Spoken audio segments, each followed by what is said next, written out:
நீங்க பார்க்ல போய் ஈவினிங் ஒரு டீ ஸ்நாக் அப்புறமா நைட்ல ஒரு பார்பிக்யூ பிளான் பண்றீங்கன்னா, உங்களுக்கு தான் இந்த வீடியோ.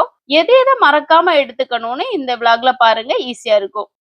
வேலையா 1 வருஷம் இல்ல 2 வருஷமா தூங்கி கிடந்த பார்பிக்யூ அடுப்பு, விசிறி, மண்ணெண்ணெய், சீக்கிரமா தீப்பத்த சிரட்ட, அப்புறமா கறி எல்லாத்தையும் எடுத்து வச்சாச்சு. தூங்கிக்கிட்டு கிடந்த கிரில் பாஸ்கெட்ட எடுத்து நல்லா வாஷ் பண்ணி காய வச்சுட்டு போயாச்சு ஹைப்பர் மார்க்கெட்டுக்கு.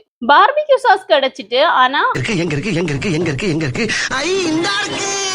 இது ஒண்ணு இருந்தா போதும், பாதி வேலை மிச்சம். நீங்க சிக்கன் வாங்கும்போது 8 பீஸா கட் பண்ண சொல்லுங்க. அதுதான் வந்து பார்பிக்யூ போட உங்களுக்கு கரெக்ட்டா இருக்கும். பில்ல போட்டுட்டு கிளம்பியாச்சு வீட்டுக்கு. வீட்டு பக்கத்துல மார்க்கெட் இருந்து அதிகமா திங்ஸும் இருந்தா வண்டி தள்ளுற வேலையும் மிச்சம். அப்படியே வீட்டுக்கு வந்துட்டு பழ பஜ்ஜிக்கு பழம், மாவு மிக்ஸ், கத்தி, டீ போட கரண்டி, டீ தூள், சுகர், ஆயில் எல்லாமே ஒரு சின்ன டப்பா இல்லைன்னா குட்டி பேக்ல போட்டு வச்சா நிறைய சுமந்து கொண்டு போக வேண்டாம். டீ போட சருவும், அப்புறமா ஃப்ரை பண்ணி வைக்க பாத்திரம், இதையும் மறந்துடாதீங்க. இவ்வளவு நான் எடுத்து வைக்கிறதுக்குள்ளாடி ஹஸ்பண்ட் ஃபுல் சிக்கனையும் நல்லா கிளீன் பண்ணி தண்ணி வடிய வச்சுட்டாங்க. அந்த சிக்கனை எடுத்து யார் மேல கோபம் இருக்கோ அவங்கள நினைச்சிட்டு நங்கு நங்கு நல்லா இடிச்சுக்கணும். அப்பதான் கோபமும் குறையும், சிக்கனும் நல்லா சாஃப்டா இருக்கும்.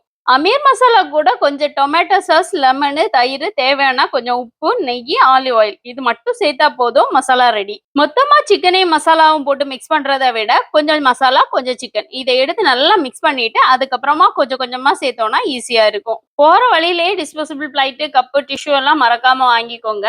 ஹம்மூஸ், கார்லிக் பேஸ்ட், குப்பூஸ் எல்லாம் லூலு இல்லைன்னா யூனியன் கோஆபரேட்டிவ்ல நல்லா இருக்கும். நிலாவுல வடை சுடுற பாட்டி மாதிரி பார்க்ல வந்தது பழம்பொரி பண்ண தொடங்கிட்டேன் அக்கா.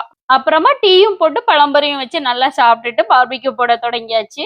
இந்த கறியை மட்டும் நல்லா பத்த வச்சுட்டோம்னா எல்லாமே ஈஸி தான். இங்க ஒரு பக்கம் ஷூட்டிங் நடக்குது. Lights camera action. கொஞ்ச நேரத்துக்கு அப்புறமா செட்டு சிக்கன் வந்ததும் நம்ம குட்டி பட்டாளங்களை எல்லாம் கூட்டி வச்சு டின்னர் ஸ்டார்ட் பண்ணியாச்சு.